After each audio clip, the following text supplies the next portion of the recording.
Well, hello guys.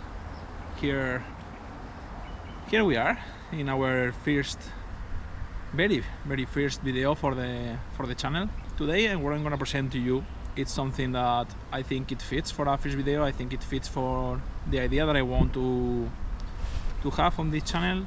And what I'm gonna do is explain to you how to tramit the Czech fishing license. Okay, this is my very first time to speaking to a camera, so yeah, if I do not be so much, dynamic, just forgive me because it's the first time and I feel a little bit weird. So yeah, in this video we are gonna cover how to tramit the Czech fishing license. Okay, we are gonna tramit how to start in Czech Republic, how to tramit the reverse listek, okay, and where you can do this in the main cities Ostrava, Brno, and Prague. Okay, because there are first some steps that you need to do when you come here, when you are new here in Czech Republic, and we will cover all of them in this video. This is gonna be just the intro, here that you see me like this, and while the explanation you will see me use fishing in this beautiful creek. This was the first one I come ever in the Czech Republic. I have really nice catches here. It's not so big, but I love the place. It's calm, it's beautiful, the water is not so clean, but there are pikes. There is tika, how it's called here in Czech Republic. So yeah guys, this is gonna be the video for today, and I hope you enjoy. Let's start with explanation. Well, hello guys, Ruben here. Welcome to my very first video of the channel. As I say you in the intro, I'm gonna do a little presentation. My name is Ruben, I am 28 years old and I live in the beautiful Czech Republic with my lovely Czech. As an expat here, I know how difficult it can be already to make any type of process when it comes to bureaucracy, and in this video I wanna show you up how to easily do this one and obtain your Czech fishing license.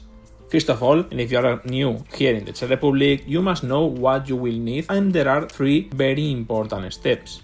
The first one is be registered at the police for foreigners in your city or area. The second one is have a proper way to pay in the Czech currency, the Czech koruns. And the third one is have processed the reverse listek. First of all, I will enter in how to process your temporary residence in the police for foreigners. For this, you will need to have, in my experience as a Spanish European citizen, a rent contract and an insurance contract, no matter the type, and so much patents. The best weapons here for you are asking first to every person that you talk with, mluvite anglicky, that translates into do you speak English, and ChatGPT above Google Translator to try to fast pace the communication. Czechs are not patient people. For the second step, you should have a bank that allows you to have koruns. I use Revolut in a first instance, since I wasn't able to have a bank account. In the banks here in Czechia, they will ask you for a work contract. Without it, many times it's not possible to open an account, so yes, Revolut is our best weapon, our best chance. And for the third step, processing the reverse listek, you must go for the organization or town hall that can make you process that bureaucracy process. Usually they are called Magistrate of and the name of your city. In Ostrava is Magistrate of Ostrava, in Brno is MRS office, and in Prague is the Department of Environment to take the reverse listek. Now that we cover these first three important points, let's go over where to process your license, how to do it, and lastly the prices of it, with some tips, some extra tips that I will give to you. Once you have done all these three first steps and you have your reverse listek, you need to go to the associations where you can take the final steps for taking your fishing license.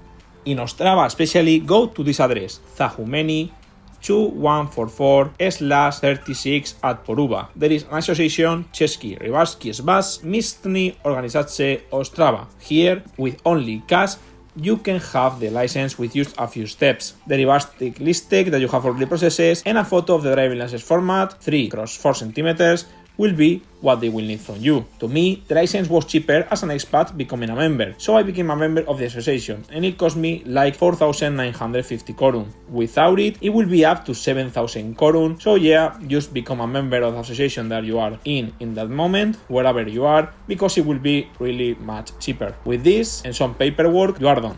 This first one is based on my experience in Ostrava where I processed my license. I also recommend going with happy behavior and understanding one, proactively wanting to fix in a good manner these bureaucracy papers. When it comes to Brno region, when it comes to Brno city, it will be any association of the name MRS office that I mentioned to you. And lastly, in Prague, for processing the reverse listing, you need to go to any municipal district, Department of Environment, called in Czech Městská část odbor životního prostředí. Something like this in Czech. After that, paying the fee that you will need to pay, you should go to the Český rybářský svaz, územní svaz města Prahy, Ciao, Regional Board of Prague City. Here I let you the streets and the number, and then go there and pay for your fishing license. Now let's go with some extra tips. You must know that the best time for paying is January, since they offer the license for the year that you will be up to. So if you process the license 1 of May, for example, of 2025, your license will be valid since that day to the very end of December. It's not 1 year to up 1 year, it's in the year that you are in. Here is really different, from Spain at least, but that's how it goes here in Czech Republic. Another thing that you must know is that you can fish predators all the year, but 1 of January to 15 of June, it's only possible in private waters. In public ones, it's not allowed because the fishes are feeding in some different months, some different epochs of the year. So yeah, you can't fish them in public waters if you are searching predators. If you are searching carp, it doesn't matter, but predators are protected from 1 of January to 15 of June. Also, please check the description. There I'm going to let some webs and contacts that you must write to, since they work for these organizations to do the bureaucracy and processes easier. This safe, guys. I hope you enjoyed it so much, and I hope it was helpful. See you in the next one.